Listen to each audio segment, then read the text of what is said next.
Morning, everybody. I wanted to thank Wendy for guiding the meditation. And it's a little hot, Noah, my mic is a little hot or something. There's some feedback. Testing 1, 2, 3. I think that's better. Okay. Hot mic. All right. Come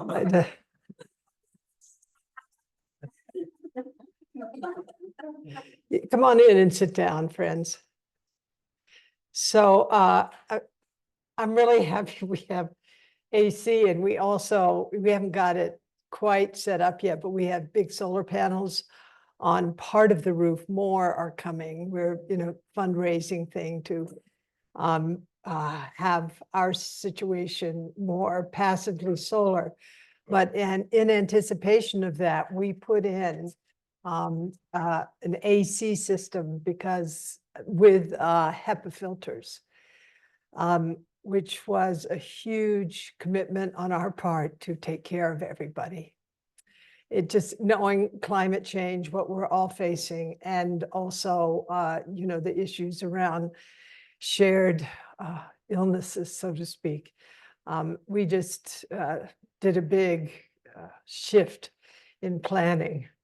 So the HEPA filters and the AC are now viable, but P&M in the carbon world is generating our safety and comfort. And as I said, we've got the panels up here, and we're in the process of expanding that capacity, and as well getting all the engineering done for us to be able to keep ourselves safe and comfortable. With the systems that we've brought into being here. So just FYI. And I appreciate masking to those of you who feel it's really important, and those of you who are comfortable or who recently recovered or been recently vaccinated and you're more comfortable being out in the wild. Good, wonderful. So, and a lot of hello to our community online this morning. Frank and I are getting old. It's just been a trip. We've kind of been walking this. Oh yeah. I mean, look at this youthful. Figures. All right, go ahead. I remember when we were hanging out with Ram Dass, and I would go to Maui every January until we started our January practice periods, and I'd stay in the house, and we'd been friends for decades. And RD would say things like, well, in his aphasic way, is it time for the organ recital?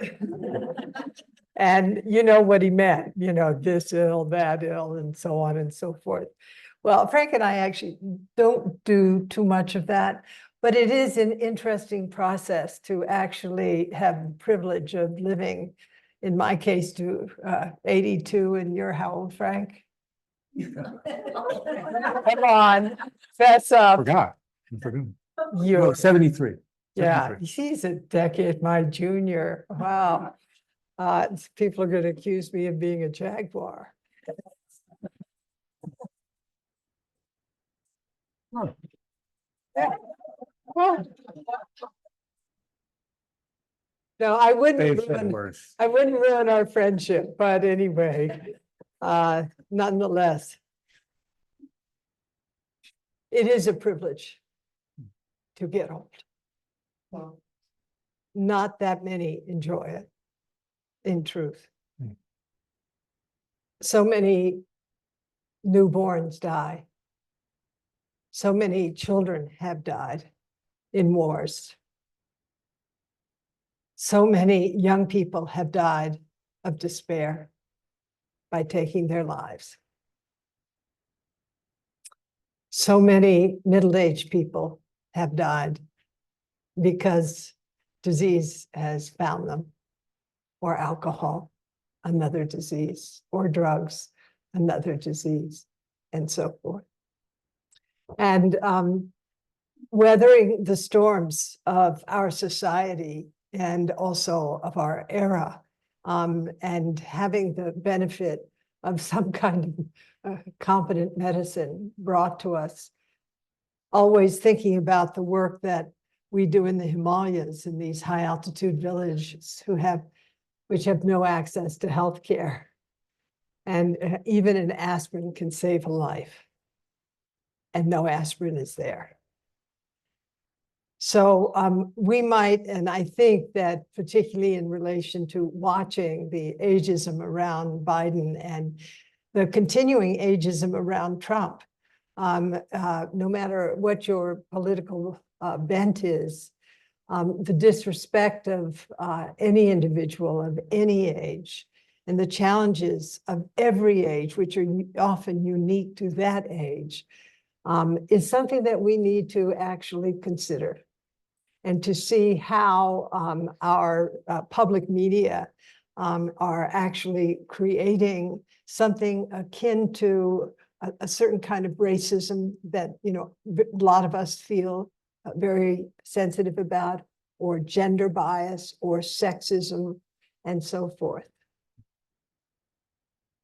In many cultures, and I will say, Wendy, I want to acknowledge you. Wendy is Chinese from Hong Kong. Yang is from Beijing. Noah his mother is from Singapore, Shanghai. Singapore, sorry. They both start with S, H. But it's been very powerful for me as an elder in this community to, in fact, have the people who are actually, I'm working most closely with, be from Chinese background. So when Wendy and I sit down to a meal, she always gives me the biggest portion. And I'm like, no, I'm trying to keep my weight down. No, we always treat our elders like that. So I'm on a Chinese weight loss program, if you know what I'm saying. But last night walking home, Yang, who's a resident here and recently arrived from Beijing, made sure that I didn't stumble on the path. Just took my forearm very carefully and then took my hand carefully, because he knows my eyesight is not so good.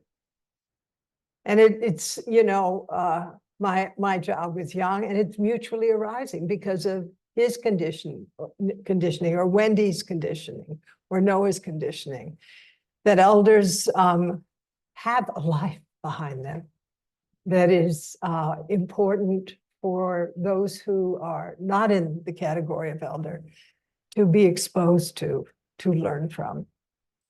So I want to thank my good Chinese friends, hopefully in terms of the kind of entitlement and so forth that we often experience in Western culture around youth, to come into a sense of mutual appreciation of what youth brings and what being an elder brings. So Frank and I will leave first as elders. Partly because we have intense teaching schedules. And I'm very clear that I really can't afford to be sick for 2 weeks right now. So it's kind of funny. Nobody can, but you know, if I'm sick for 2 weeks, then fewer people will be bugged by me. And that, never mind. So the residents get to put up with me occasionally and by the way, treat me in the Chinese way. I appreciate that so much.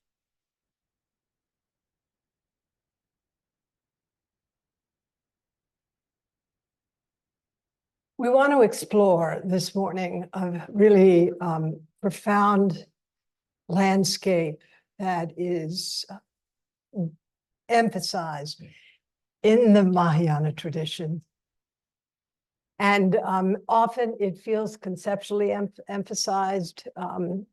In Zen, it's implicit, but not as explicit, although we can find explicit aspects of it. But it is a landscape that is really essential as we explore love and death, because if you can say, the functionality of opening that landscape in our lives changes our view of reality in a fundamental way, radically. But it cannot be just conceptual. It has to be experienced. It has to be lived. So I want to begin with one story, and then I'm going to tell another story, and then we'll get into the landscape directly. Years ago, I was in Thailand. I was visiting Bhikshuni Dhammananda, who was the first ordained nun in Thailand, who went actually in the beginning to Sri Lanka to receive seminary ordination from the Sri Lankan nuns who had gone to Taiwan because the nuns' lineage had been broken in this part of Asia. It was just really amazing. Those Taiwanese nuns ordained the Sri Lankan nuns, who were basically the wives of farmers and who had decided to take nuns' ordination. And so, I had the opportunity to meet these remarkable, stout, orange-robed, robust, very cheerful nuns when I was in Thailand. And then this extraordinary woman, Chatsaman Kabul Singh, who had gone to McMaster's University, a Thai woman, had done her PhD on the Bhikshuni Patimokkha. But as a lay woman, she was married, she had 2 sons, and her mother, though, had gone partly by bicycle, but not entirely, to Bodh Gaya, and had sat under the Bodh tree and received a message from the Buddha to become a bhikshuni.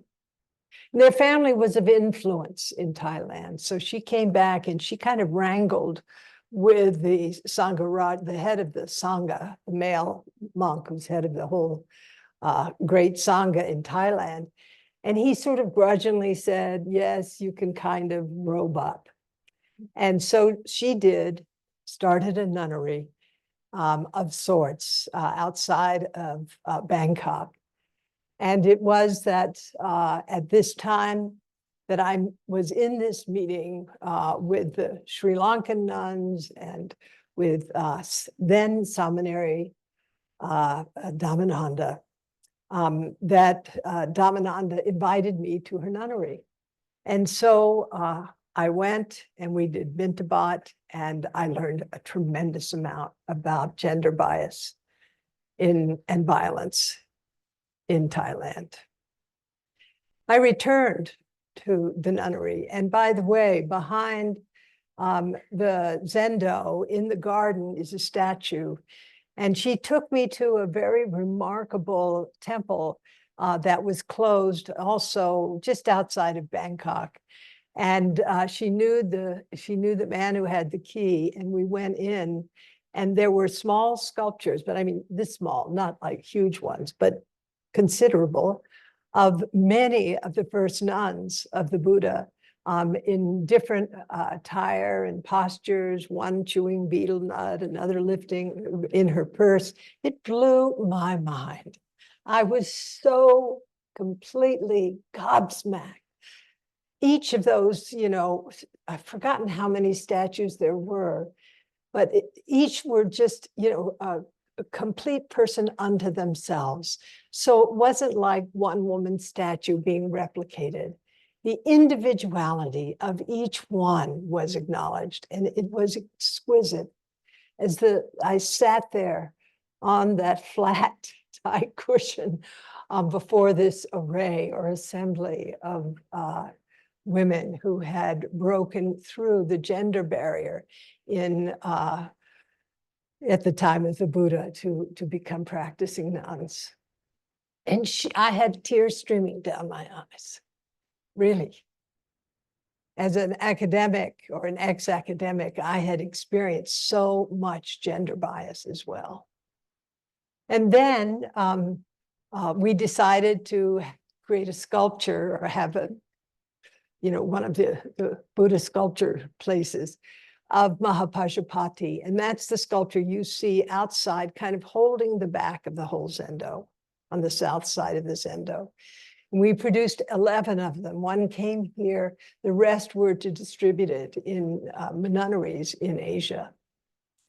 I wanted to share that story because I haven't shared it often publicly. It's written here and there.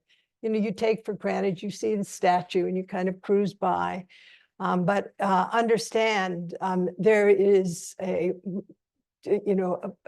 rich history to just that little statue holding our back. Because Mahapajapati, the mother of the Buddha, who was actually the stepmother, was the woman who I look at, the women who, like Lynn Margulis, that Rebecca Solnit referenced the other night, or thanks, Noah, or Rachel Carson, Malala, Jane Goodall, women who have really stepped out of the box of oppression and made a difference in the lives of the world. And Bhikshuni Namananda, I look on her extraordinary courage, having been in her nunnery when she was receiving death threats, when people were showing up, men were showing up at the gate of her nunnery with guns threatening to kill her, when she was being vilified in the media, both TV and online and in newspapers.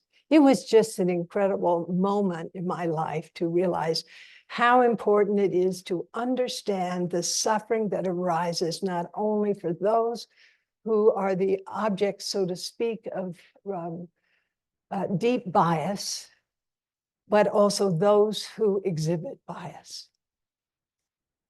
Because when I saw the ugly faces in Bhikshuni Dhammananda's face, or scowling and shouting at Bhikshuni Dhammananda, I recognized that too was suffering. That was suffering. Truly, that was suffering. The next time I returned, Bhikshuni Dhammananda, by now she was upgraded out of seminary. And now she's a bhikshuni. She's a full-on, and she's doing bintabat, by the way. It was against the law in Thailand. More and more women are stepping out of the Meiji category, that is a 10-precept nun, into becoming, taking on the full bhikkhuni patimokkha. I mean, 200, including the 8 grave precepts. Women get 8 more, by the way. Well, it's because we're special. But in any case, she said, I want to take you someplace special. And I was, oh, wow. We got in her car, and it's just great, all robed up and driving. And we went about an hour away from her nunnery and entered into, a place with phenomenal limestone formations and thick jungle. We got out of the car and we walked into the jungle. And she said, I want to introduce you to the abbess. I was like, wonderful. I really didn't get what was going on. And this was to become a kind of life. It was a life-changing experience. The first thing I saw was that all of the kutis, the little huts in which the nuns lived, all of them were in cages. They were completely in cages. I was like, whoa, okay, that's interesting. And in this context, you don't behave like a reporter and ask questions like, why is everybody's hut in cages? You have to wait and see. And then came out an elder woman with a black skirt and a white top and shaved head, looking very serene. And the three of us sat on a bench where we had to push aside the monkey shit. It was like, whoa, I think I'm getting the picture. The monkeys rule here, and the nuns serve the monkeys. I was like, very, very interesting. And we sat on this bench in this very muggy, dark jungle with, I could see limestone buttresses poking through the jungle walls. But mostly we're in the thick of a wonderful ecology filled with lots of life, including monkeys swinging all over the darn place. And it turns out that this particular sect, which was founded a few generations before the current abbess, was a sect where women received extensive vows by the same token they worked, much like what happens in China or here, because we're deeply influenced by Chinese culture here. That is, the Confucian work ethic is appreciated as a context of practice.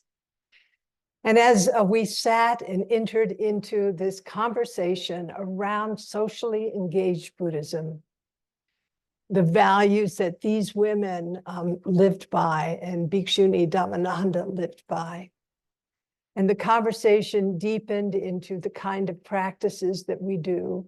In fact, there was quite a bit of overlap in these practices that we do here, not just the work practice, but also the contemplative practice. And about 45 minutes into this conversation, this horrific odor assailed me. I was like, oh my God.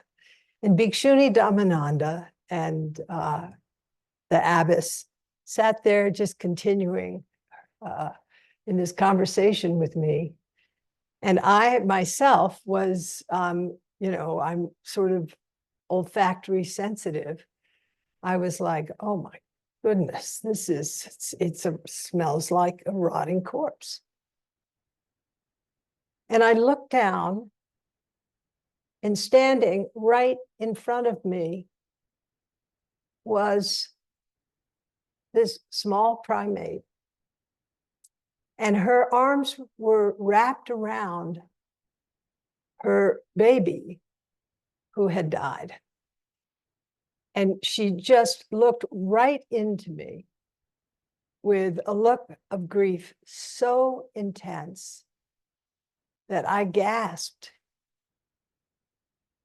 And I had a sob rise in me.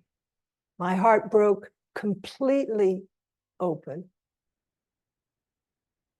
I thought about Kisa Gotami, one of the early nuns of the Buddha, whose baby boy had died, and she had come from a lower caste, and her merit in a certain way, her value was predicated on having a male offspring. And that child had died, and she was riven with grief. And I won't tell that story, but it's a story that has lived very brightly and deeply within me for decades. And I looked into this monkey's eyes. The conversation stopped. That was happening. I spontaneously put my hand on my heart. And the monkey held me in her gaze as this withered, rotting corpse rested against her breast. And I spontaneously, internally said to her, "May you be safe. May you be peaceful. May you be free from suffering and the causes of suffering.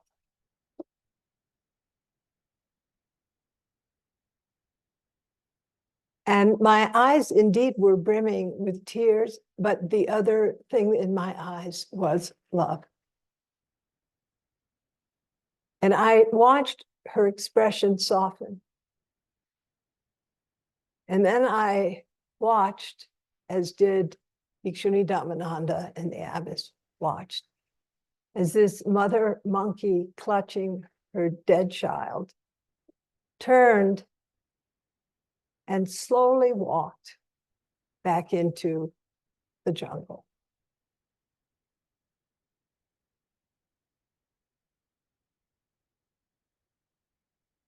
Honestly, it was a life-changing experience.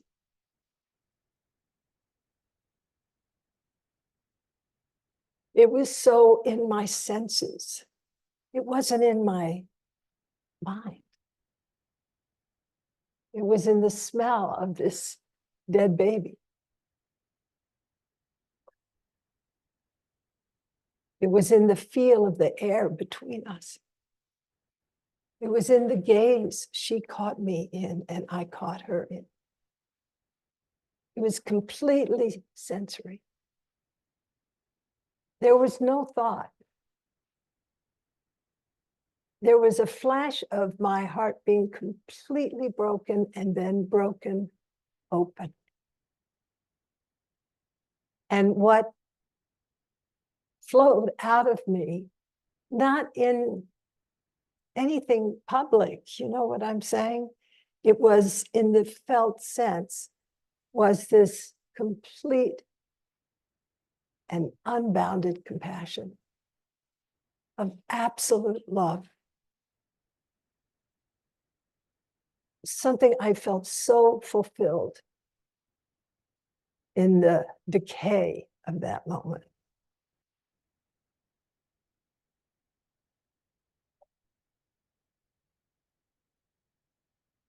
You know, we do not know where our blessings come from.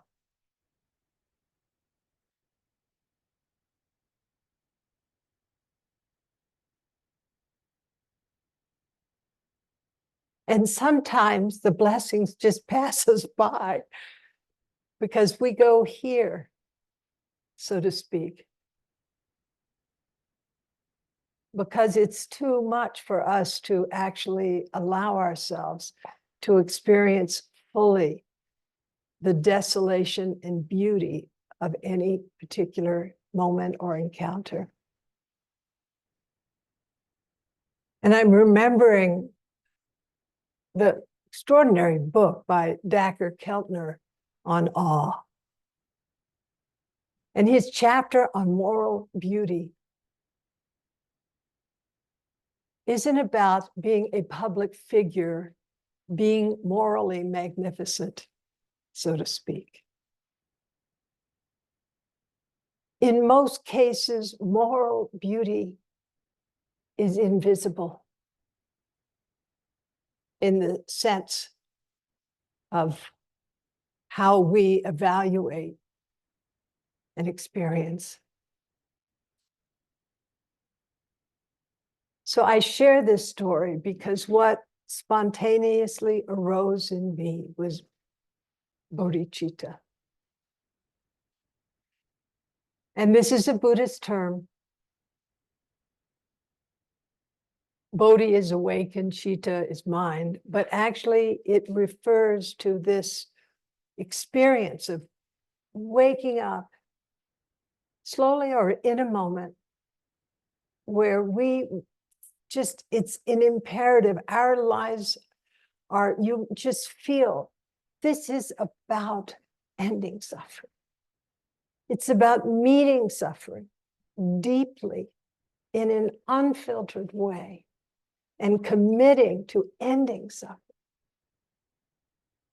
And not just, you know, we chant the 4 vows because I have to tell you, you could be chanting some pretty bad stuff, you know, in the political world. Fight, fight, fight. Yeah, fight. But the 4 vows should not be automatic. Creations are numberless. I vow to free them, including the ones within my own mind, heart, and body that are preventing me from meeting you deeply in love.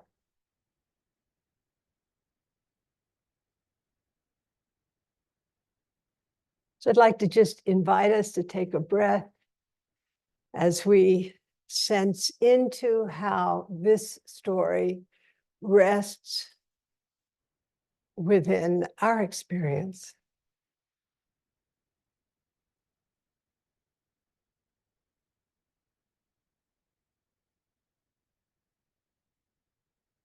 And imagine as the in-breath comes in, that you were sitting on that bench in that thick, humid jungle.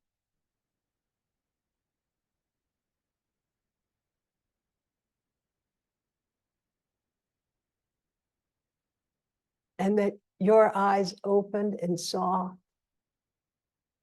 standing on 2 legs, a small primate clutching her dead baby to her chest.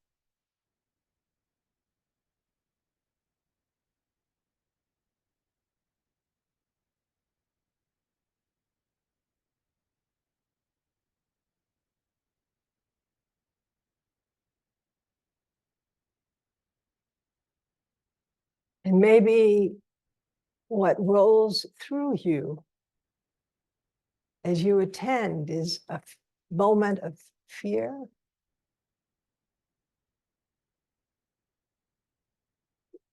a moment of revulsion,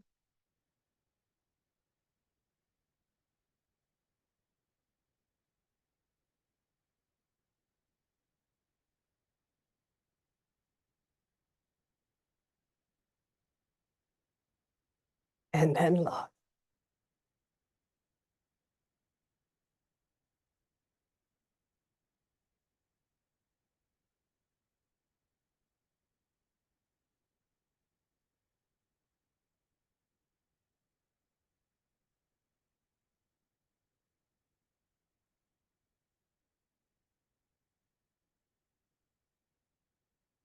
Thank you.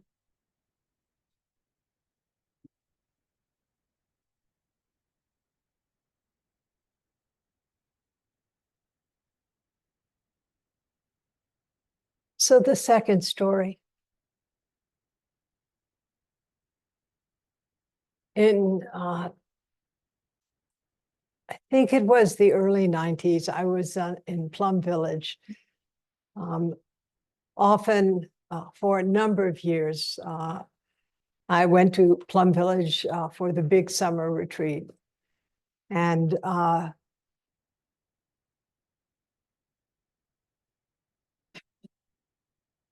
we're in this something like Dharma Nectar Hall, some huge hall, and hundreds of people, and wonderful tide would kind of come gliding out, and there'd be beautiful kind of music. And then he had this cassette tape recorder that he had in his pocket, just always, and he'd pull out the cassette tape recorder and he'd press the button, and he'd say, we are in Plum Village in such and such a temple, I forget which one, and it is August something, 19 something or other, or whatever date it was. And then he'd put the thing down, and then he'd start this wonderful talk. And this summer we are studying the Avatamsaka Sutra, which is a great Mahayana text, and the English translation is something like 1,126 pages. So it's not a quick read, right? Right, Anshin? Have you read it all? No, well, okay. You're probably the only person I would ask in the room, and anybody online read it, maybe you can raise your digital hand. Yeah, I don't see too many hands going up. It's awesome, literally. But in any case, this was the first lecture that he was sharing on the Abhidhamsaka Sutra. And it's really what he was sharing is one of the ways for us to understand interbeing. And I should go back to the book. It's been years since I read it, but about this retreat and the teachings. But it was really what stands out for me is how he began the lecture. And I'll have a few details that are not exactly accurate, so forgive me. He stood there rather, in his very serene way. And Natalie Goldberg, by the way, was sitting to my left. And he said, I met her when I was 22. And I was like, oh my goodness, what? And my ears were like, they really perked up. I was, kind of incredulous. What a way to start, what will be a very intensive exploration of the Abhidhamsaka Sutra. Well, this was during this horrible war in Vietnam, where we were deeply, cruelly complicit. And Thai and this young woman, like many Vietnamese monastics of that era, were deeply shocked by the violence they were experiencing from both sides. And there was a rising commitment among a group of monastics to actually address that violence. And Thai had been made a temporary abbot, like abbot for the day, but for a few weeks of Tu Hu Monastery.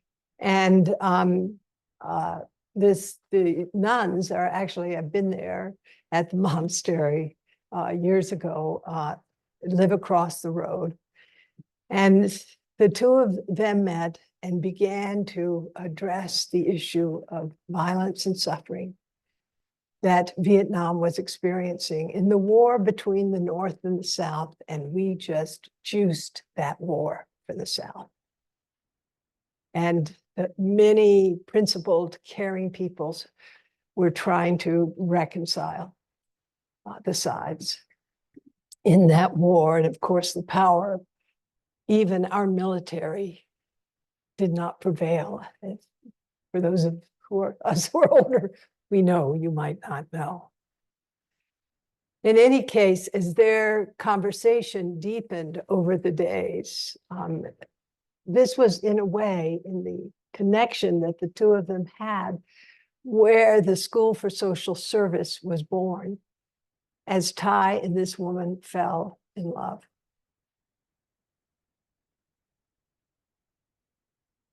And that love was both personal.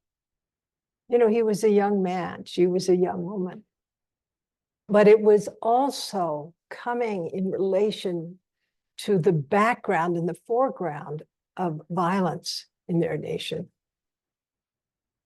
And they were facing not only each other as two young people who were deeply attracted to each other, but they were facing the violence in their world with this kind of love and aspiration to do something. And that something became part of what has touched here, this work here, because I was Thai's student for many years and met him in the mid-60s when I was young and an activist and protester.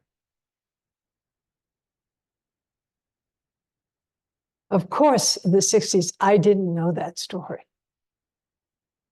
But in that story, which he shared, which was in the early 90s, many of us recognize what he was talking about as he moved this story, he continued the story over from talk to talk to talk. It was just absolutely fascinating to watch this romance, you know, unfold into a kind of atmosphere, which we will touch into what that is about.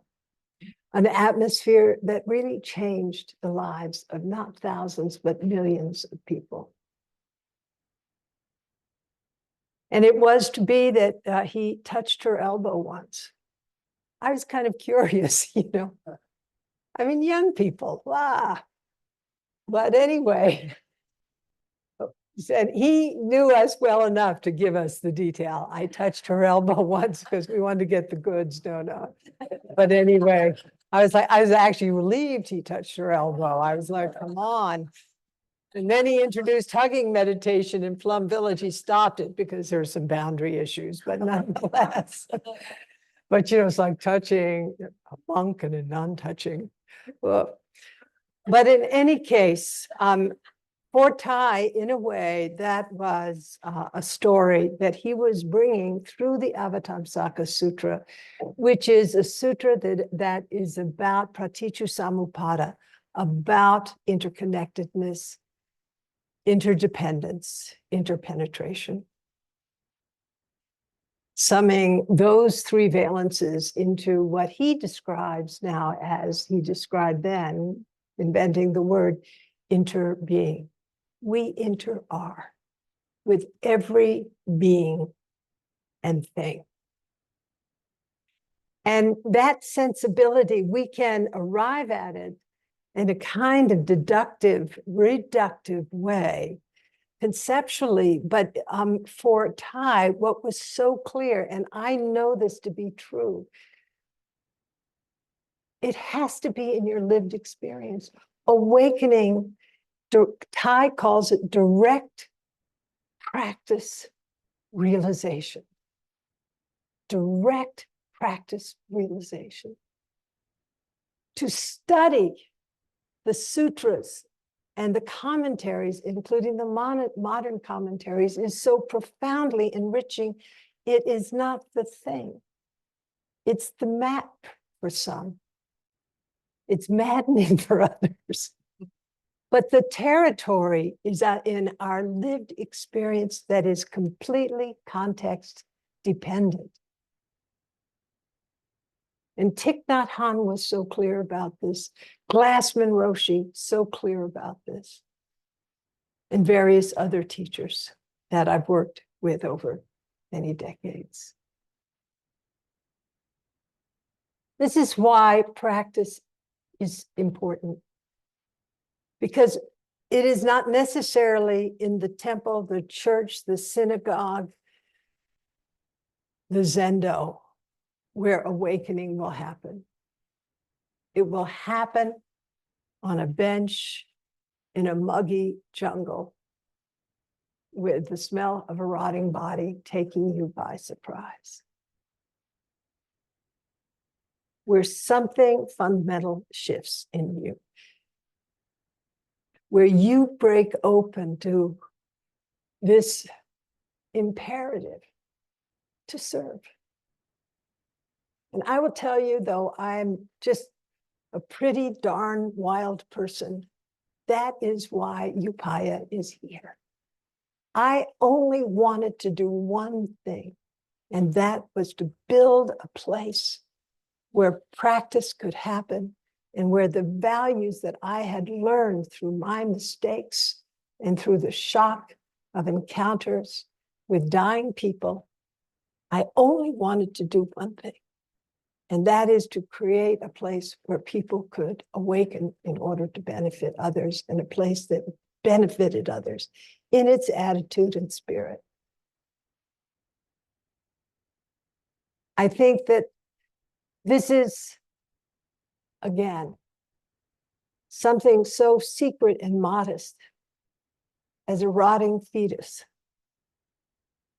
and shocking, or a bullet to the head like Malala, or a long imprisonment like Nelson Mandela, or being marginalized for decades as a woman, studying chimpanzees like Jane Goodall, or Jesse Jackson at the DNC with diabetes, I think, elderly in his wheelchair, having witnessed King's assassination.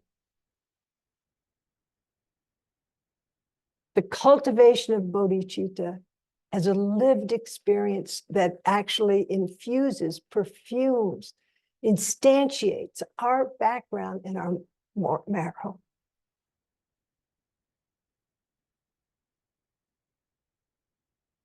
And recently I've shared a term with our students. There are two terms that are related. The first is samvega. Samvega is a Pali term that refers to this kind of anxiousness that the world doesn't quite feel right.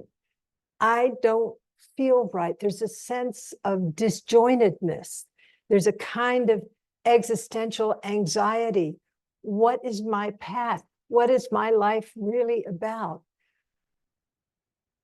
And actually the term, it's interesting, has within it this feeling of rushedness, speediness. So you can see how samvega could in fact go off the rails into exactly what's happening as a kind of tone in our own society with the speediness which we value. But in samvega, it's this process or moment when you wake up like I did, connecting with that mother monkey, where I just was in the shock of the suffering of the world. And then my heart broke open in love. And this second phase is called pasada.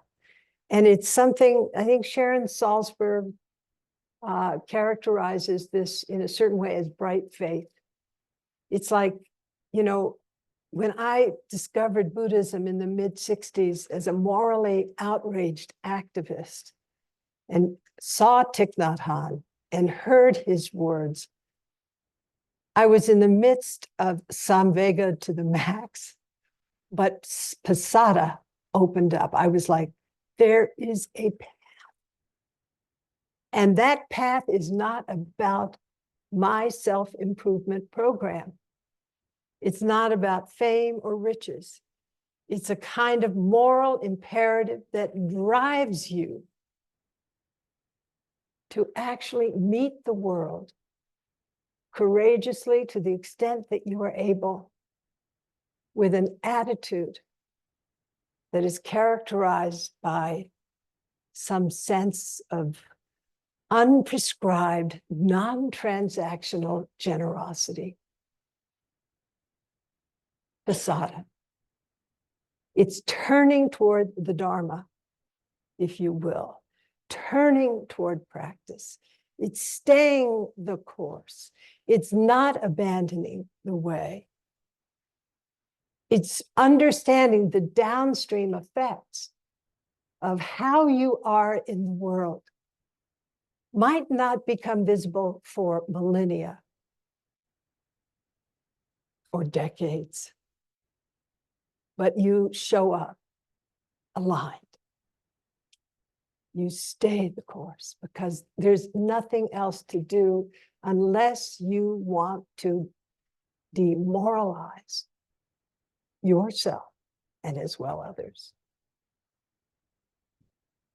So the cultivation of bodhicitta is in a way how we experience first love. It's that intimate moment, and I had before the monkey, way long time ago, I had my first love experience. That first love experience, that door had been opened for me so I could meet the monkey, if you know what I'm saying. And I will talk about that now, but I actually want us to meet each other and to touch into, after we take a pause, look back through your life, see if you can thread to your earliest experience of having been perceived, met, connected to, seen in a way that allowed you to feel the increase in your cardiovascular system, the warmth and joy and care. And by now, I have done this exploration and heard stories from thousands of people. And I've heard about peach trees. I've heard about sunsets. I've heard about the first dog. I've heard about the grandmother. So it's not that we have to look in the, immediate thing like, oh, have I got one of those?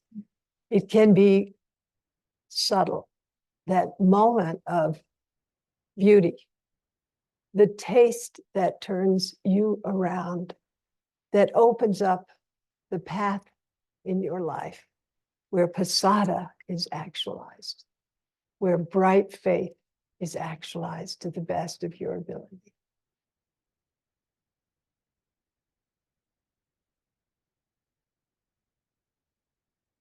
So what I'd like us to do, if that's okay, Frank, is for us to have a break right now. Yeah. And then we're going to come back and move into here in this space, smaller groups, and online. Wendy will give the instruction. We're not going to do, we know, stay the course online, okay? We already know what happens. It's just like people online are not so comfortable in dyads, except those doing the chaplaincy training, those kind of intimate, structured experiences that we also have as part of the Upaya world. Wendy's going to guide you through an inquiry, and she'll step out of the room and work with the online people while we're doing our work. And then we're going to return and unpack. Okay. I think what I'd like to suggest, it's 11:24:25, that we, excuse me, if we can expeditiously stretch and not talk or visit, just, sort of soak in whatever I've shared. Take your bathroom break, and I'd like 10 minutes, even though we are many. Thank you.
Okay.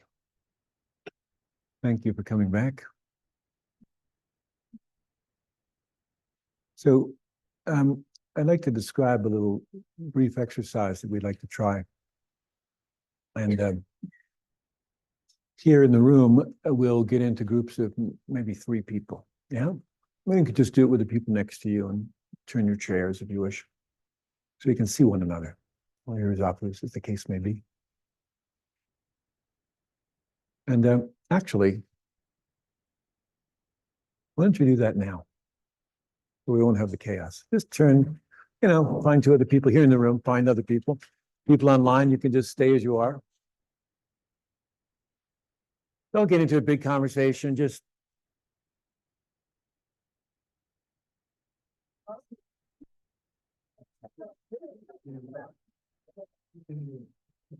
okay.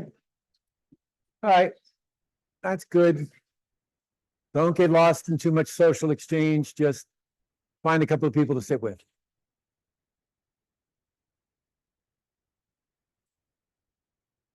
And it's good to take a breath, even as we're arranging ourselves, and try to keep the space quiet and grounded. Okay. Good. So everyone's found themselves into a group. If it's not exactly three, don't worry. It's fine.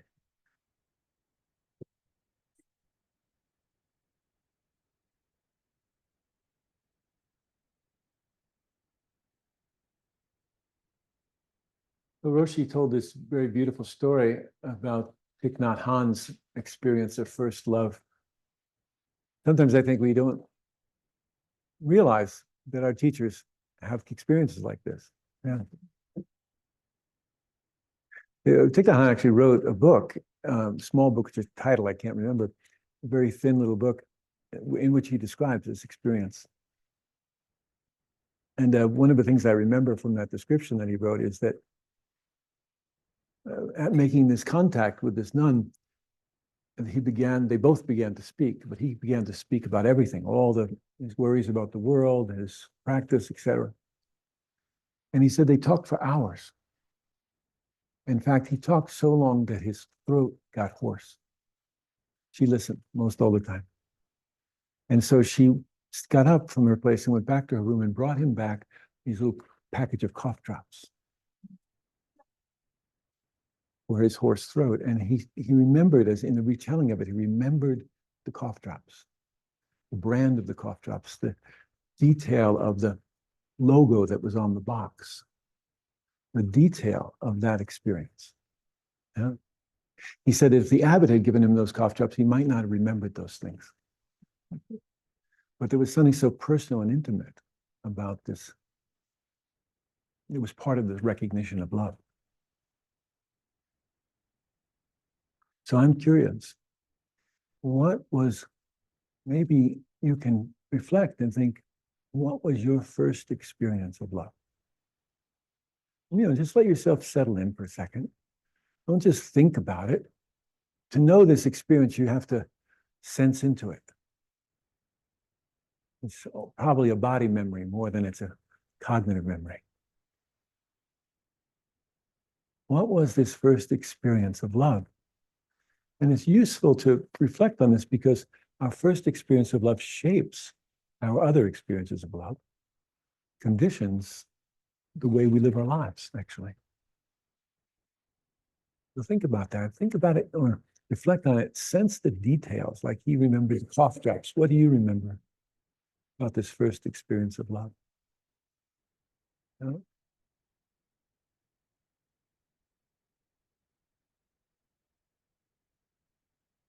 And then in just a minute, we're going to ask each person in the group to take maybe 5 minutes to just share about this first experience of love. Yeah? You don't necessarily have to tell all the details, but let the details inform what you're speaking about. Let yourself feel that experience now. Yeah? And it may have been, as Roshi said, it may have been love with another human, or perhaps with something inanimate, or, a pet, or a doll. What was this first experience of love, the exchange of it? Yeah? What happened in your body? What woke up in your heart? What did you imagine? And in a way, how is it still with you? How is it still with you today? Yeah. So that's the exercise. You really can't do it wrong. And we're just going to try and for each person, each room to be, each group to be mindful of time. We'll ring a bell. Someone here will ring a bell every 5 minutes so that you know it's time to go on to the next person. So it's a way of being respectful for each person, giving giving them the time that they need to share their story. And for the people that are online, Wendy will work with you as a large group. Again, asking people to speak to this experience, but again, I really want to encourage you not to just tell the story, but to feel into it now. Maybe you discover your first love now that you didn't realize was your first. Okay? All right. So with that, just in a kind of whisper, soft, sotto voce, huh? A soft voice, so that we don't overcome each other in the room. And yeah, this is intimate. This is just snuggle up with each other. This is intimate work. You can't do it from a distance.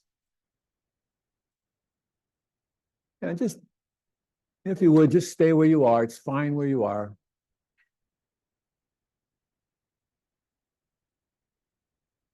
Okay, so take a sec. Hold on a second. Hey, everybody, hang on. Let's take a pause, take a breath, because our tendency is to get all concerned with who's going to talk first and all those things. That's going to become really easy. You'll see. If you settle in, you sense into your body, you'll know who's going to speak first. Someone will just start, and you'll know what's most important to say. Trust this.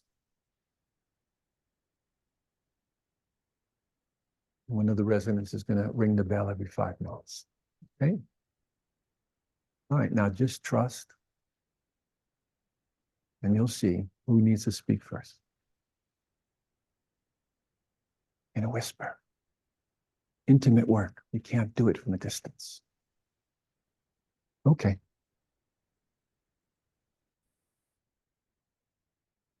I just wanted to make sure that I'm not blasting my voice into the main room.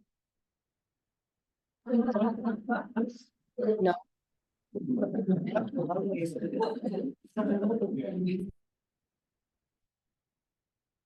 Hi, everyone online. Can you hear me? Wonderful, wonderful. So let's just take a moment and settle into your body.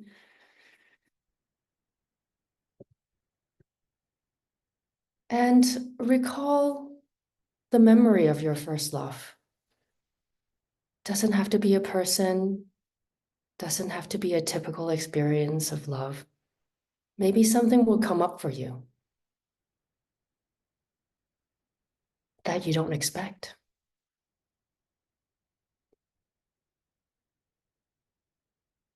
And then feel into your body to see if there's any kind of details that might come up, like the memory of the cough drops.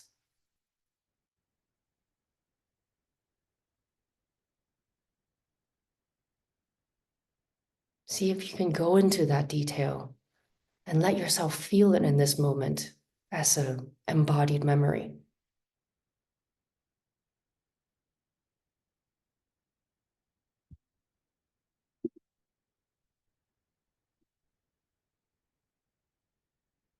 A couple more breaths, just let yourself feel this memory as if it's happening right now.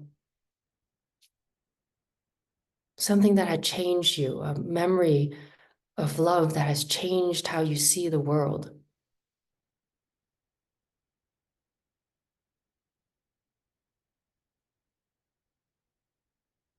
And then, if you feel it, would love for you to share, raise your digital hand. Not a long story, but just a few salient details so that we can hear from many people. So please raise your hand and I'll call on you probably out of order.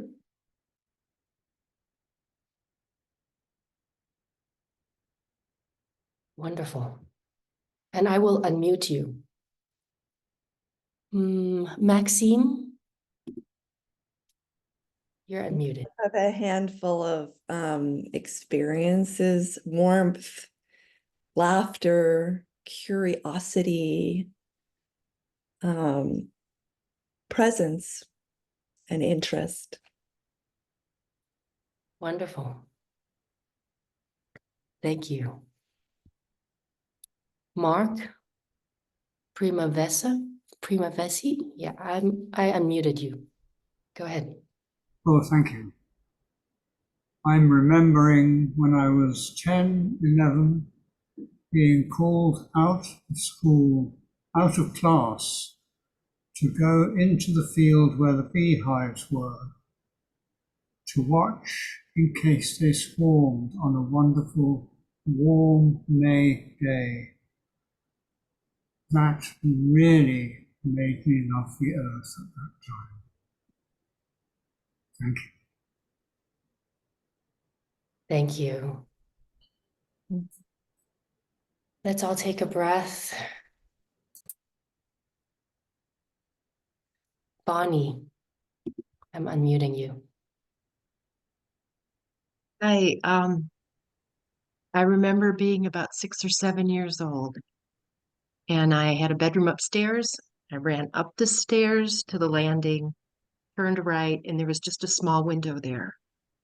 And when I ran up the stairs and went to the window, I just knew love. And I probably couldn't call it love then. And I almost wanted to I felt myself just fly out the window. And it's a moment I still carry so close with me. And I fall in love every day with the birds and the bees and the flowers. It's wonderful. Love is wonderful. Thank you.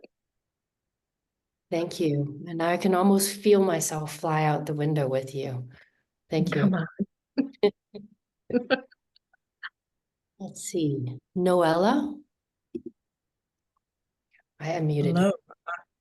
Thank you. Thank you for this experience.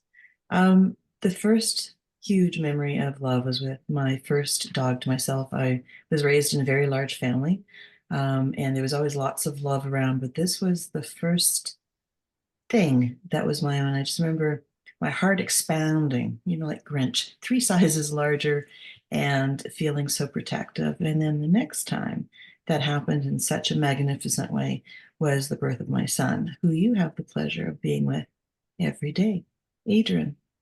Oh, wow. And you Beautiful. can see why my heart is so full. Thank you. Adrian is one of our wonderful residents here. So happy that you're joining us. Thank you. Thank you. Hope to meet you in person someday. Let's take another breath together.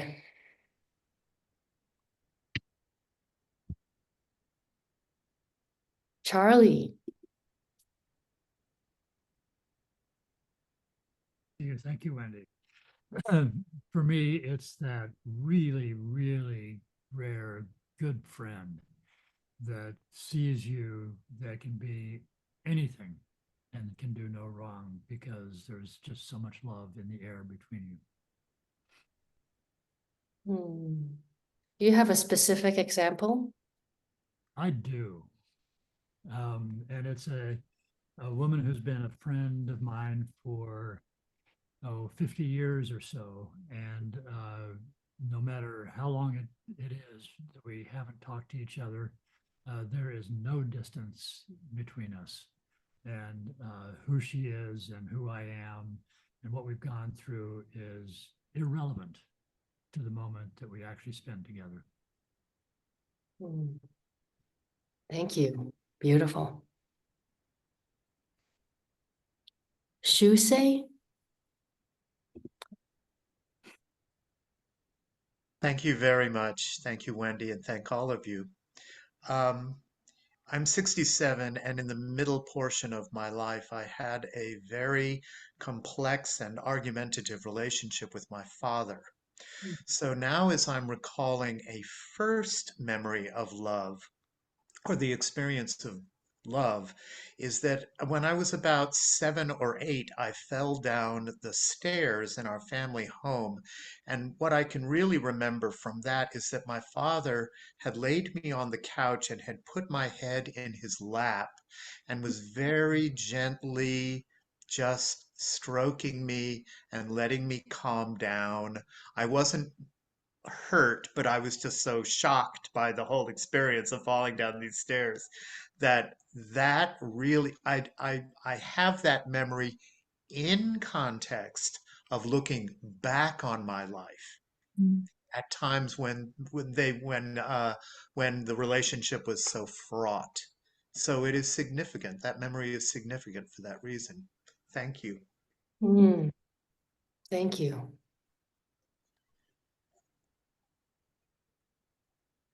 Sheila.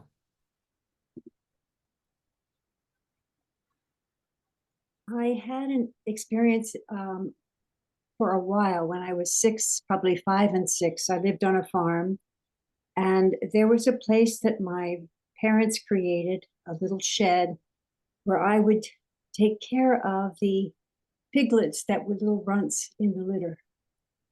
And I would go out regardless of the weather and provide shelter and hold them and comfort them. And I was thinking about the gifts of that just in this context that we're experiencing and how it shaped my life. But in that moment, it was, and still is, because of the direction of my life has taken, that intimate, mutual comforting that occurred. Yeah. Thank you. Let's take a moment and feel into that mutual comforting.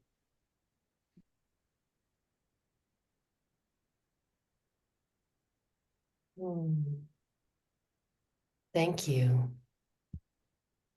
Karen Reese. Hi. Yes, when it was brought up, I just felt this clutch in my stomach. Like, would I be able to find the first love? And what came up was maybe being early age 5, 6, 7, and getting out of the house. There was a little garden and woods, and I had 2 imaginary playmates. I had the Prince Hal, and Lady Veronica. I don't know, but they were my friends.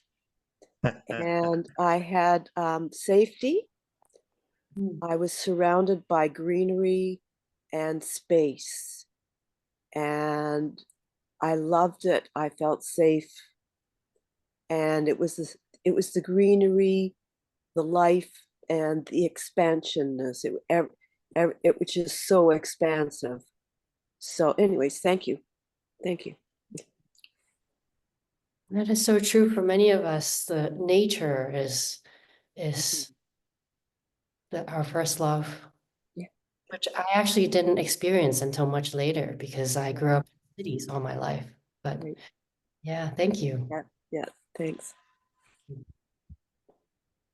Let's see. Jane Prestgard. Yeah.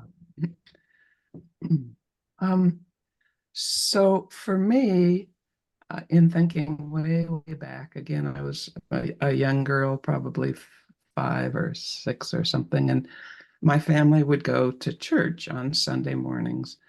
My father, when I was born, was 63. So in a way, I grew up with a grandfather.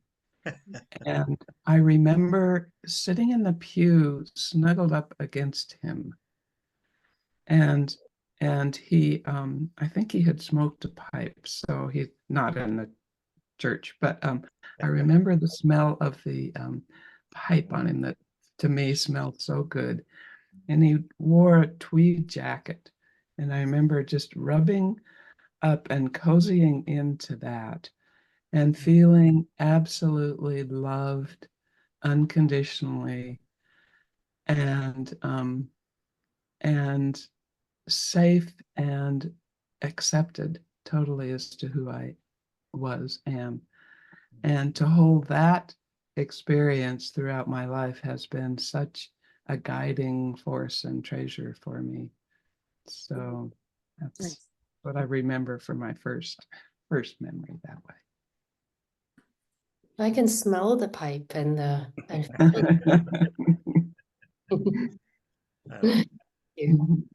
Mhm. let's see, Hema. Oh, I unmute. Let me unmute you again. There you go. Thank you. So, my friend Miguel from Spain, I'm originally from Spain. So my childhood friend Miguel came to mind, and I think we probably were like 7 or 8. And we spent hours and hours and hours playing with Playmobil, those little guys that have always a smile, but it was incredible. We just spent hours just working, playing together and with the stories, And then I kind of dedicated a lot of my life to storytelling. So I think when I go back to where that began, I go back to playing with those Playmobiles, and we spent a lot of time. His grandmother took care of us a lot. So I was told many years later that when the grandmother died, she mentioned my name, which to me was very, I'm thinking that that's what's coming up. And I remember one summer that I think I had to go with my cousins or something. And I came back and he was so deeply upset. We met in his mother's work that was like a post office. And he had thrown away all my Playmobiles. He was telling me, because I was crying when I learned that he had throw away all my toys. He said, "You cry now with crocodile tears," which is what we say in Spanish when the tears are not really real, which for me they were. But that's who he's the one that coming for me. It's just childhood friend. So thank you. Thank you so much. Oh, I think we're all coming back into the big room. So thank you so much for all that you shared, and I'll see you in the big room together.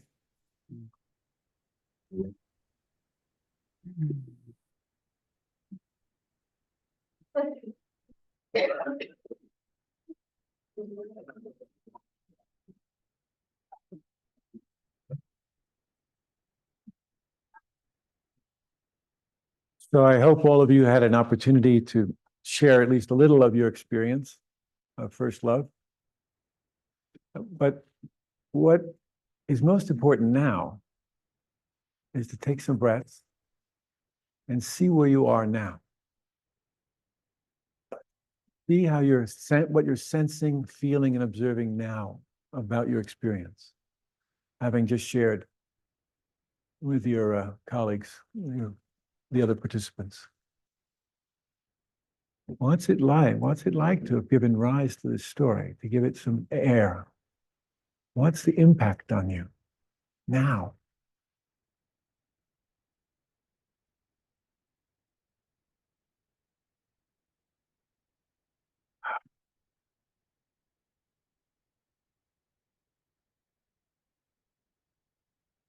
It isn't just a memory.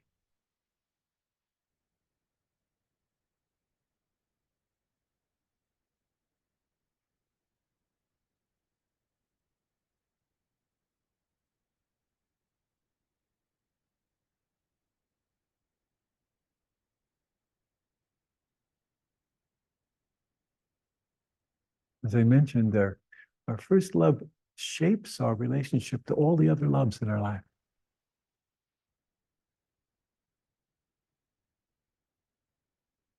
And has in a way help conditions how we live our lives. So what we'd like to do is to hear from you, not the whole story. Just, it's important that you feel into the details, but you don't have to tell all the details, right? So we'll have an opportunity just for a few people to speak. And what I'd like you to respond to is, what was his first love? Yeah. What was his impact on you then? What's its impact on you now? Yeah. And for the people that are in the room, we're going to use handheld microphones so that everybody can hear us more clearly. And so when you raise your hands, I'll call on you and we'll get you to a mic. And we're going to do this also with people online. We'll, if you will raise your digital hand when you have something you'd like to share, we'll try and get to as many people as possible. So let's be respectful of time. Go to essence. Say, think about what actually needs to be said about this. Okay? So with that, what's on your hearts and minds, huh? What was your first love? Let's go here in the front.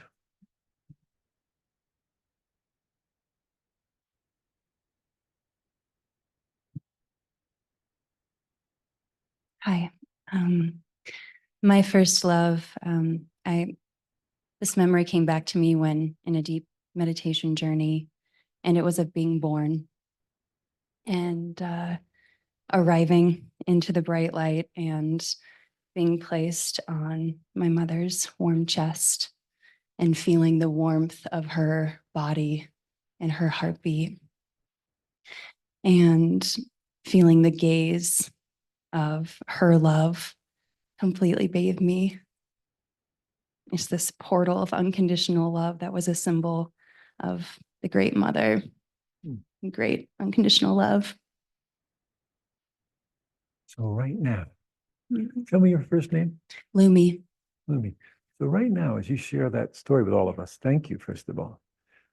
What's happening for you right now? My heart's beating. Yeah. And I'm looking at my mom who's sitting next to me, who's never heard me say this before. And that feels special. And Mom?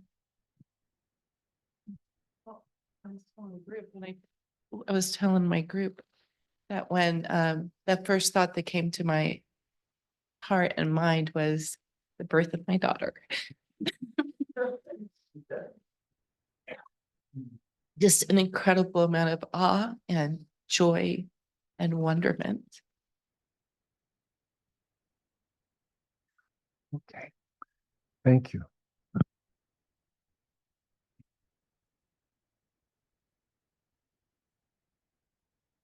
Yeah, and I want to just keep encouraging us to let this settle in. Happens so that we're not just jumping around storytelling. This is affecting us here and now. Okay?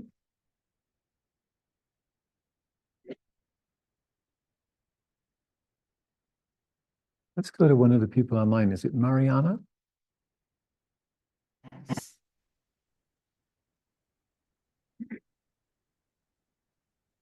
My first love, and it was a love that changed me forever and still changes me forever, was when I was 43 and I was finishing up my last year of Gestalt therapy training.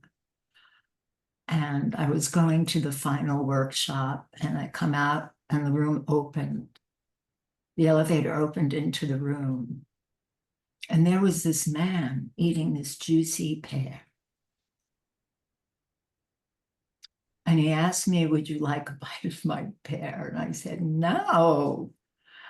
And then we ended up sitting across from each other. And he talked about his empty nest and how he missed his daughters. And that was my first love. And we've never been apart from that day. 37 years now. And that really is my first experience of life-changing, forever-changing love. And it has expanded my ability to love unconditionally with my children, everyone. Beautiful, Maria. Beautiful. Thanks. So much for listening to me.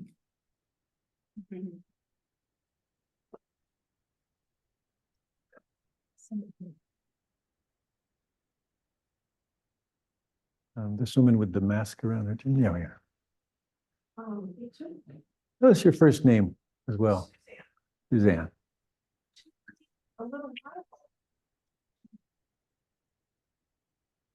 Hang on one second. We'll get your mic fixed. There we go. It took me a little while to think of my first love, and sort of my interpretation of your question was, when did you first see the Buddha in somebody else? That was somewhat of my interpretation. That's what I was feeling as you were describing. But it turns out my first love is trees. I started talking to trees when I was about 3 or 4. And I thought, oh, that is my first love, and still carries me. I feel accepted and safe and, yeah, accepted and safe. I had a little conversation with some trees here yesterday. They were. So those are the qualities that remain with you about first love. Acceptance, safety, a sense of safety. Yes. How about the gentleman right next to you? Didn't you have your hand raised? Did you have your hand raised? No, okay.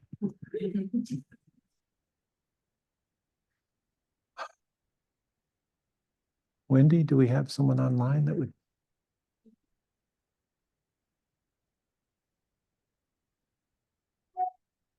Jenny, go ahead. That first love is over and over again. I am 86. I thought I knew what my first love was minutes ago, but since then I have listened to several of you, and each time I hear you, I think, yes, that too was my first love, the mother and the daughter, plotting your course in life. What I am realizing is that there are continuing first loves. One hit me stunningly immediately in the woods as I began to discover my adult life, but I have now been recognizing that there are so many more that have been happening all through my childhood. And may it be so that this will continue. I will continue to find with the power of first love. And I had shared years ago with Frank and Roshi Joan, and what a pleasure to be able to come back again and share. I'm no longer unable to experience grief, personal grief, which I had told the two of you about in 2021. Thank you for your role. Thank you for your sharing.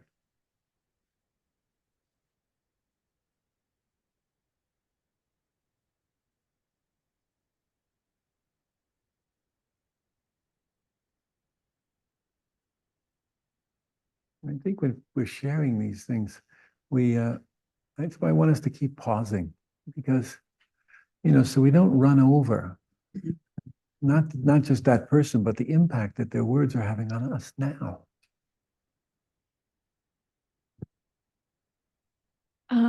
So when you asked that question, Frank, I immediately had this like burst in my tummy, and it was my sister.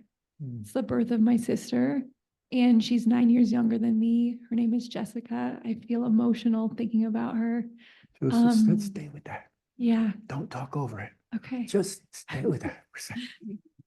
Okay? It's more important than the story. That's it. Good. What's that now, right now? Love. I love her so much. And right now.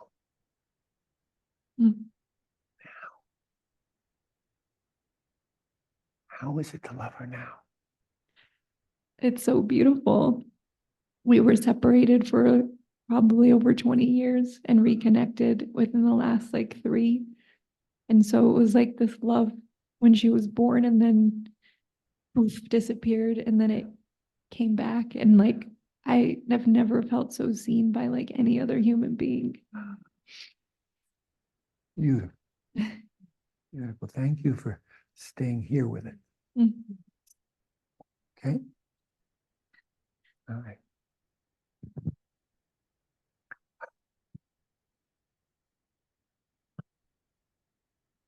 You know, sometimes I wonder how people can walk around with the wounds that we carry. It amazes me that people can even walk. And also, it amazes me how we walk around with this much love and keep being able to keep our feet on the ground.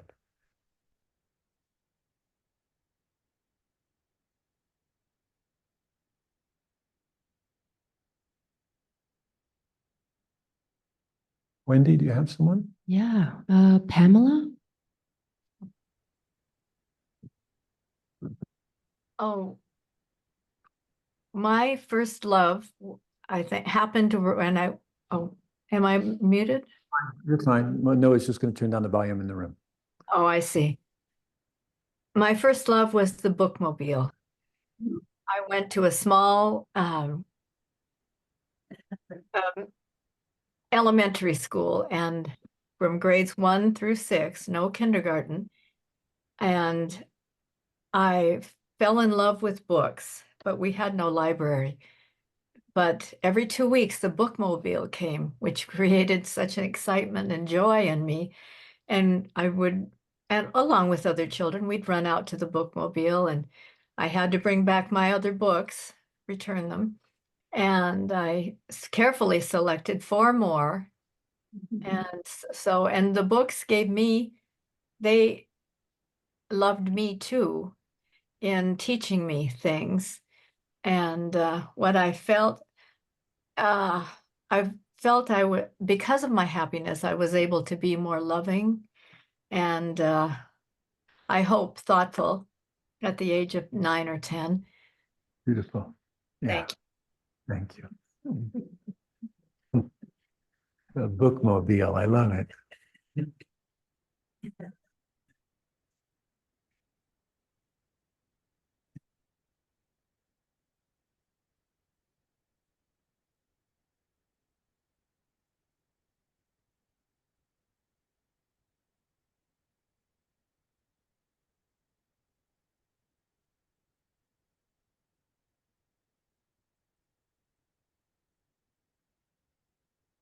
Wendy, do we have someone else who hasn't spoken yet? Anne? I unmuted you. Thank you. When you first posed this question, I immediately, as I think many people do, just go to people, other people. Who did I love? Other people. And I realized that though I've loved many people in my life, it was really formed by the experience of, in childhood, my grandparents had a beautiful house on the coast of Maine. And I was there for several months every summer. And I just bonded with that landscape. I remember going down and playing on the rocks and making little families out of snails and stones and everything like that. And I realized that there was a sense of intimacy and there was a sense of great space. And when Roshi first said to me, form is emptiness, emptiness is form, I completely understood it. And I think with every relationship that I would call true love that I've had since then, has that sense of intimacy and that sense of space. Thank you. So good to see you. Thank you, Anne. See you too. Look into form closely and you always find emptiness, right? Look into emptiness and you always see form getting created. not two separate things.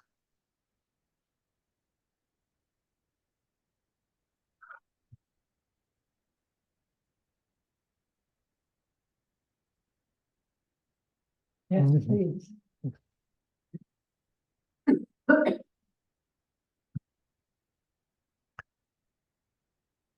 Well, as I was trying to go way back, I realized fortunately I was born into a lot of love. A lot of love. Hold the mic a little higher. Yeah.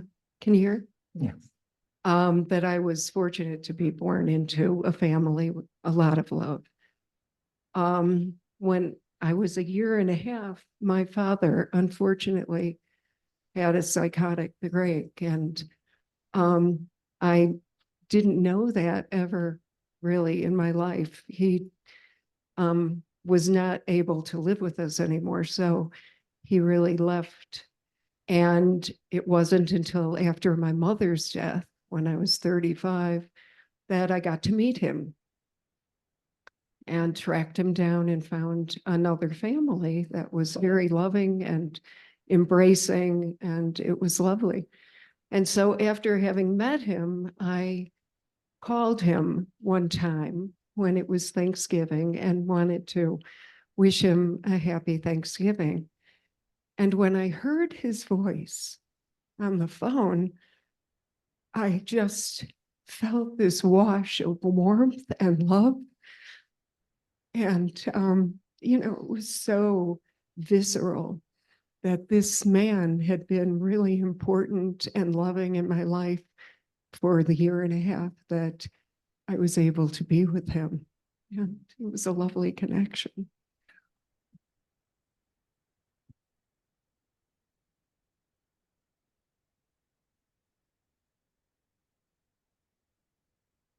Breath.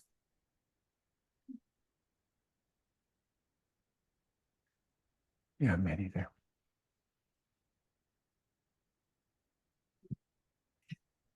Frank, I'm really curious to know what your first love was.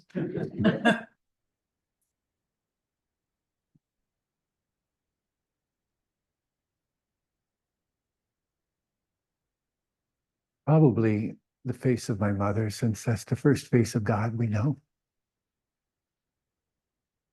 But I remember being 4, and there was woods next to our home, and I went out in the woods, and I was always comfortable there at a very young age. And meandering around the woods, I came across a lady slipper orchid growing out of some pine needles. And I'd never seen anything so beautiful. And so I sat down beside it, and I was in awe. And at first I was too shy, but then I began to stroke her petals. So then my body knew this too. And I never told anyone about this love. My family was a bit complex, and so I kept it to myself.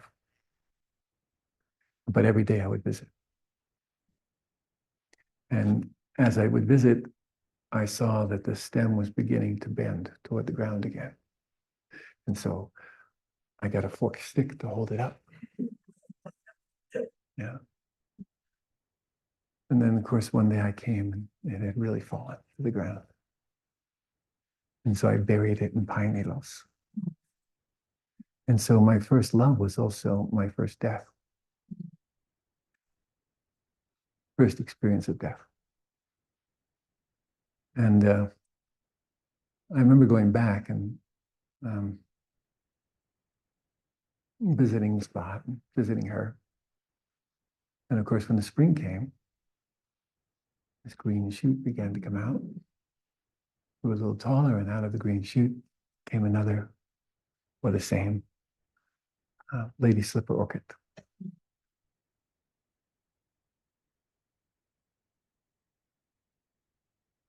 It helped me to understand that it's a mistake to think that life ends with death of the body. Even as a little boy, that impressed me. So, yeah, thanks for asking.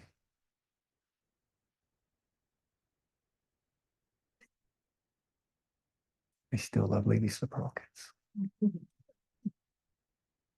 Someone else in the room?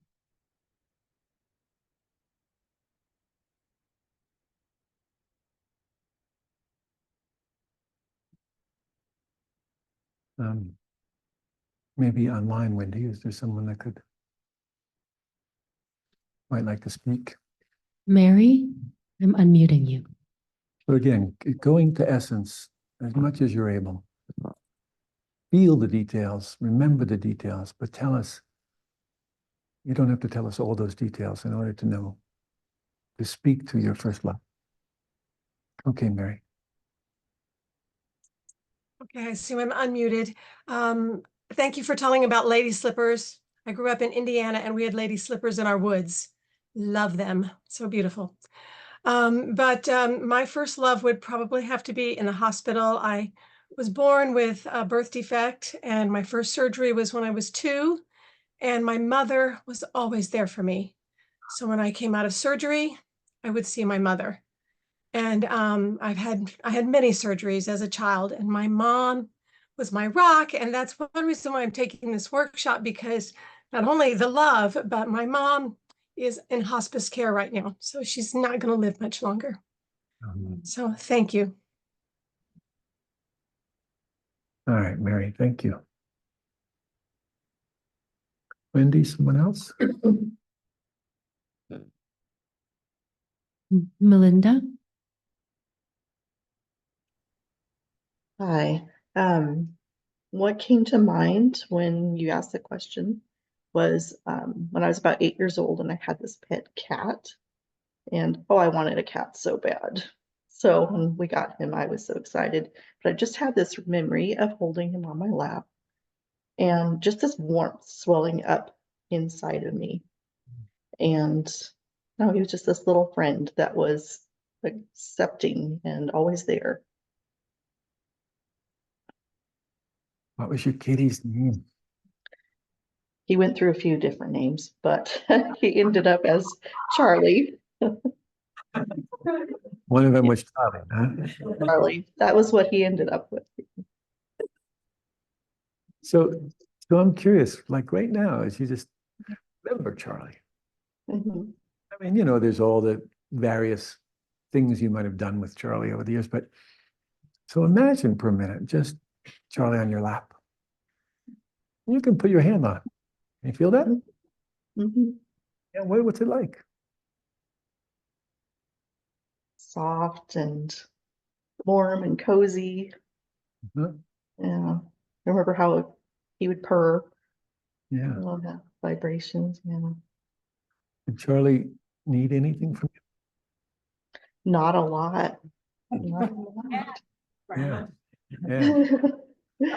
I mean, I'd feed him and Yeah, right. roam around and How was that? How was that to feed him and care for him?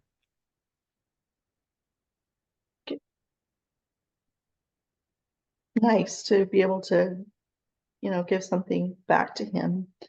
And as I'm remembering now, when he got old, he was sick and he would get in fights a lot and get infections, and he'd sit on my dad's pillow. And I just remember laying next to him on my dad's pillow, and he didn't smell very good with the wounds, but just feeling so wanting him to not suffer. What's that right there? I just heard something in your voice. Could you feel kind of tenderness, a little tremble? Yeah. Yeah, I didn't want him to suffer anymore. It's hard to see him going through that over and over again. Remember Roshi used this word bodhicitta earlier? And part of it is the deep wish to relieve suffering in the world. Yeah. So I have a feeling this wasn't just about Charlie. Mm.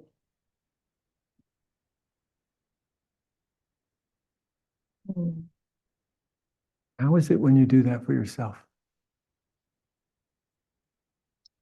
I don't do that for myself very well. Oh, Um, what about right now? hmm. It's overwhelming in a way. Can be. Don't know what to do with it. But right now, just there's a tenderness in your voice, huh? Yeah. So suppose you don't do anything with it. Suppose you just tenderness be there. How's that?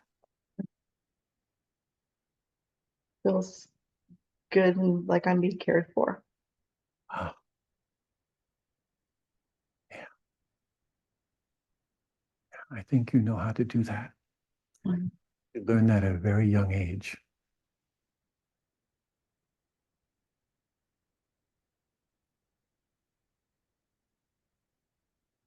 You feel that? That Yeah. your good heart is reliable? That it knows how to do this? That it will not abandon you. It will be with you in your struggles, in your suffering. Just call on it. Trust it. Okay? How's that now? Good. Huh? What kind of good? Encouraging. Encouraging. Hopeful. Yeah. All right, good. I see a little smile starting to form on your face. Yeah. Very much. Thank you for teaching us. Yeah. Thank you. You're welcome. All right.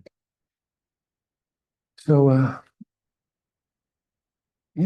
I would encourage you to let this keep cooking. You've unearthed it in a way, you've exposed it to yourself. Now let it affect you, let it influence you. See what happens if you stay with it as she just did, and you let it inform your experience here. Okay, and for the rest of our time together. So with that, let's take a pause. Let's take a little break. Yeah. And, we'll come back in, what do you think? 10, 15? 10. 10. Oh, okay. Because Did you have something that. Oh, I have to talk about. So probably at a young age, you learn to pee really fast. I have 3 grandchildren, and my son, when they go traveling, he calls it family pee. Everybody goes at the same time. Yeah. So let's have a 10-minute break and then come back, okay? Thank you, everyone. Yeah.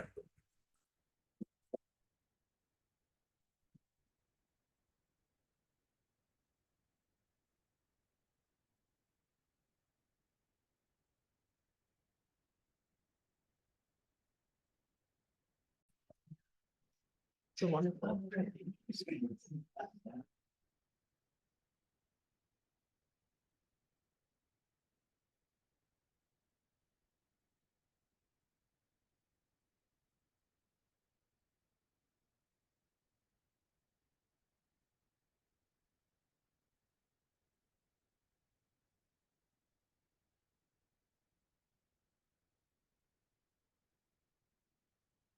Welcome back. Thank you for coming back.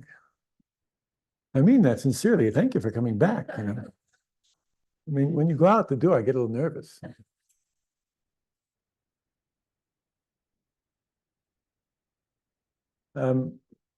So we've been talking about our discoveries about love. And I'm always curious, some people mentioned unconditional love or kind of boundless love. And if love is boundless and endless, how come we get so caught in scarcity? Feeling that we have to hold on so tightly. I think it's often because we confuse love and attachment. Attachment likes to masquerade as love. Yeah.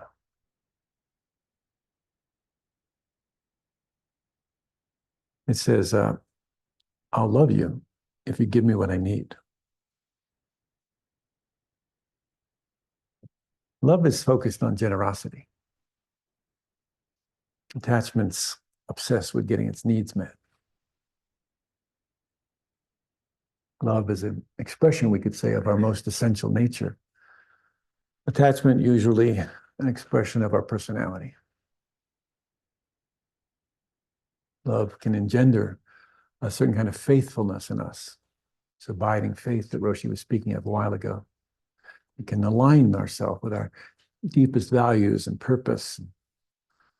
Attachment, well, it often clings in fear and grasps very tightly to the expected result.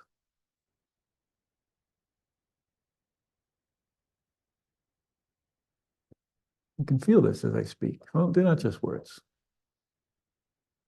Love is selfless and it encourages a kind of freedom.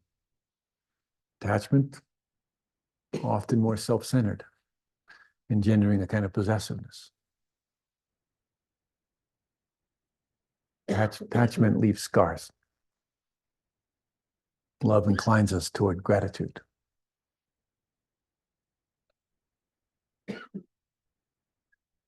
So a wise heart, a good heart, it can love fully without having to possess what it loves.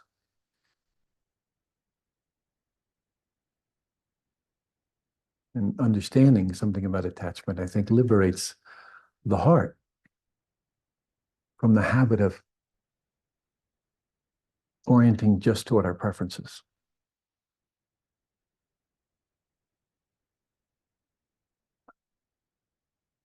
I mean, consider for a moment, just feel into this, the experience of unhealthy attachment. We all know it. Feels tight in the body, yeah, irritated sometimes. If you're like me, you can feel compulsive. It creates this unwholesome dependency, doesn't it? When we come to believe that our ability to feel pleasure and happiness, to have our needs met, is dependent on the words or actions of something or someone outside ourselves.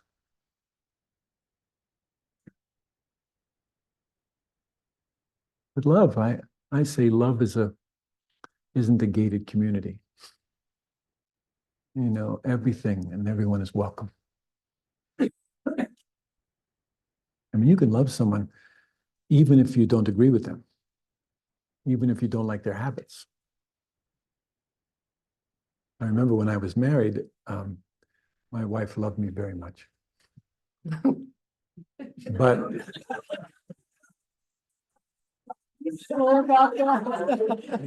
I'm quite sure. Okay. I'm quite sure she loved me very much. But she also really got annoyed at me when I left the kitchen cabinets open. So we can love someone even if we don't like their habits. Love's not blind to our day-to-day human challenges. It's just not limited by them.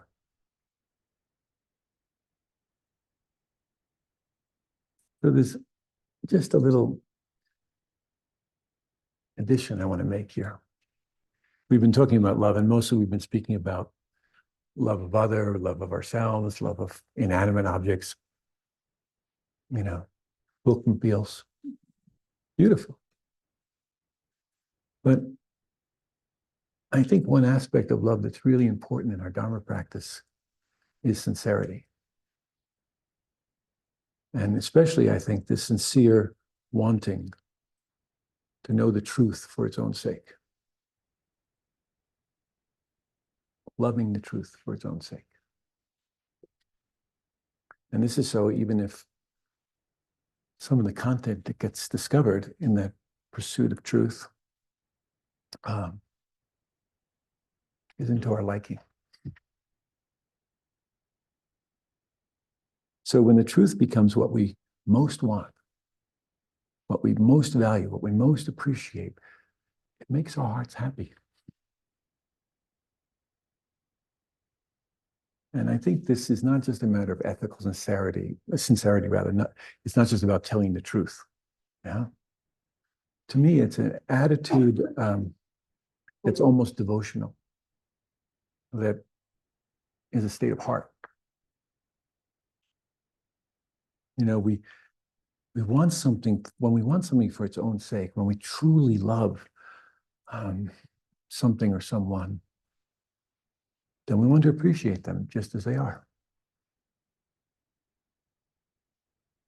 So loving the truth for its own sake, it opens the heart to an attitude of kind of what I would call selfless affection. Mm. And we may feel it in different ways. You know, it may appear for us as a kind of interest or desire or kind of determination, actually. But in my experience, and I can only speak from that, ultimately, it feels almost magnetic. Like there's some gravitational pull in a direction I don't necessarily know yet, but I'm inclined to move toward.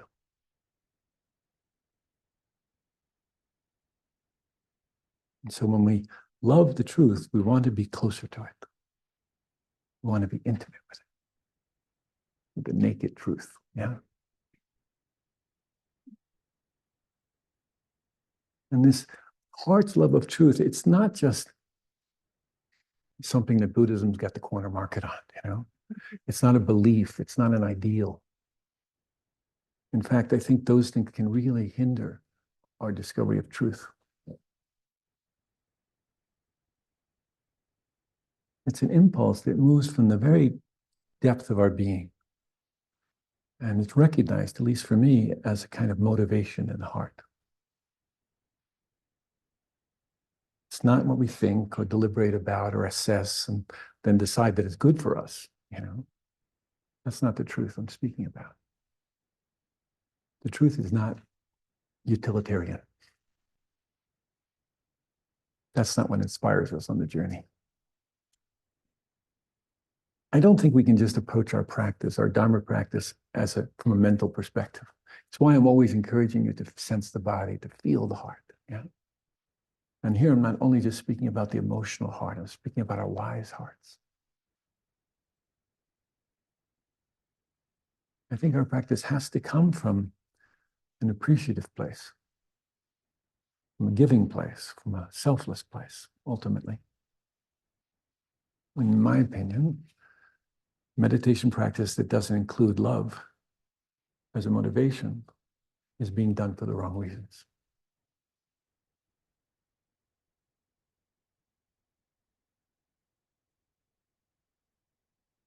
So the desire, when the love of truth for its own sake means that meditation or the cultivation of wisdom and compassion, it's not really for our benefit alone. We're never sitting just for ourselves or by ourselves, never. We're always sitting for and with all beings. And this love of truth, I think what it does is help us discover how it will enable us to serve the world. So abiding, for example, in the truth of impermanence, right? The truth of impermanence is not something we have to figure out. It's like gravity, it just is. When we recognize that, I remember one of my teachers way back in India, he used to walk on his balcony and he would just, with his big booming voice, say, anicca, anicca. Anicca is the word for impermanence, a constant change. And he just boomed out because he really, I think, believed that if we understood constant change, if we understood impermanence, everything else would follow.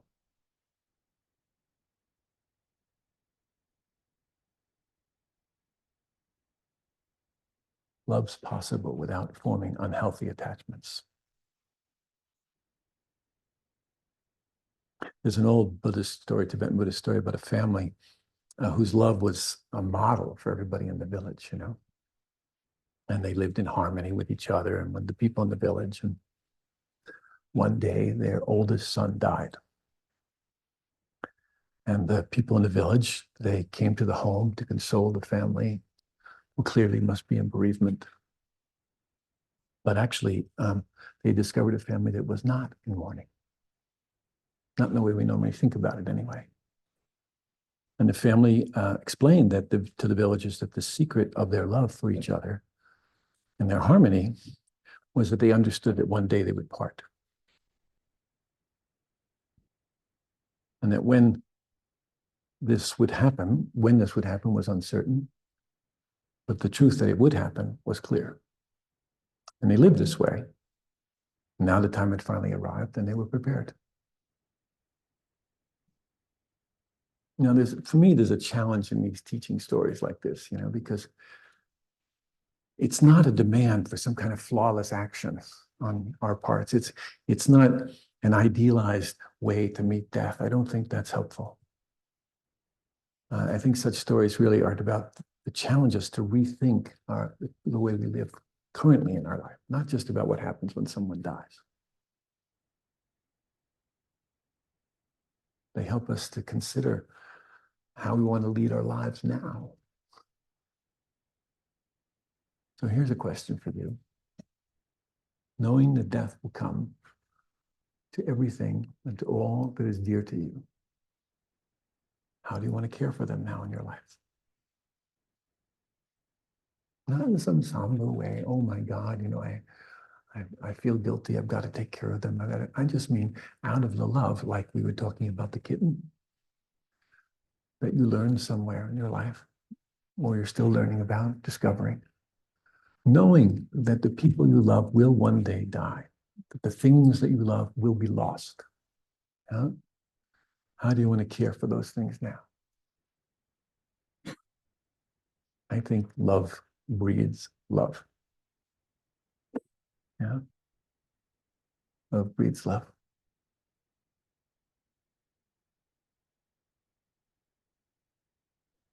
And when I was sick one time in one of health, I had a heart attack. And I was at home recovering, and many people, including Roshi and others, had put my names on altars and places, practice places around the country and the world. And I was very touched by this. But also there was a part of me that couldn't quite take it in. Some old part of me that thought I was unlovable. You know, does that sound familiar to any of you? You've had that experience? Yeah. Yeah.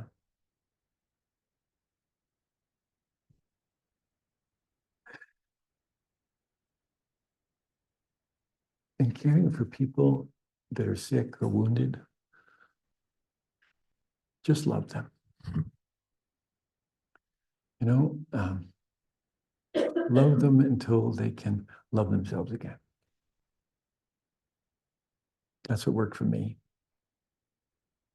And so it always makes me wonder about that phrase, love is the best medicine, you know. So I think the reason we're emphasizing this so much at the beginning is because love is that quality that allows us to welcome everything and push away nothing. Not just what we prefer. When we view reality from this vantage point, it changes everything. When we see reality just from the vantage point of the personality, we're busy trying to understand what distinguishes us from everyone else. And when we can hold life and hold ourselves and each other in this recognition of the most essential aspect of our nature, then everything changes.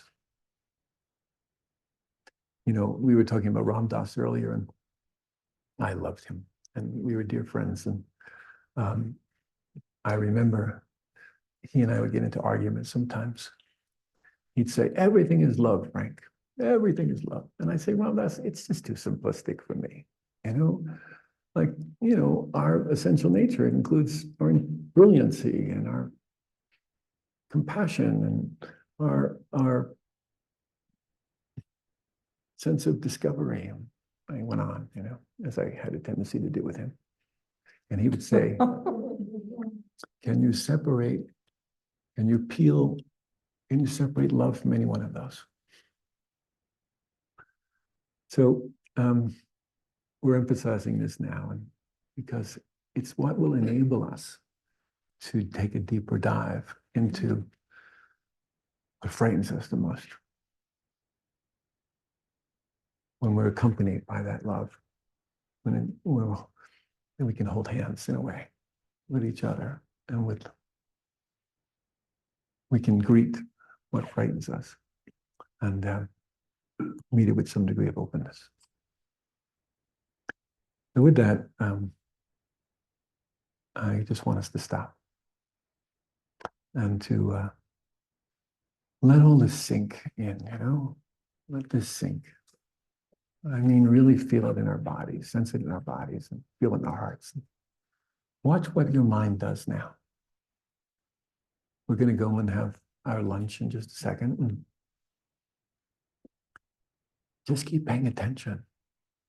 Watch the tendency to go off and get into all the social stuff. I mean, of course, they're great, wonderful people here, and we want to know everyone. But stay with these experiences that we've been playing with, that we've been trying to understand. And I had some brain strokes.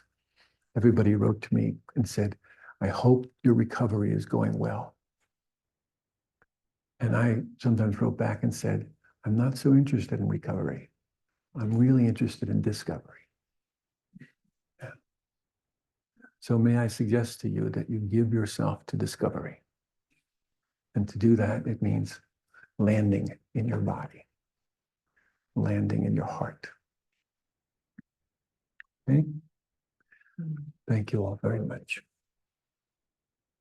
Please enjoy your lunch. And what time do we come back? 2, 3? 3 o'clock. We come back at 3 o'clock. Thank you very much.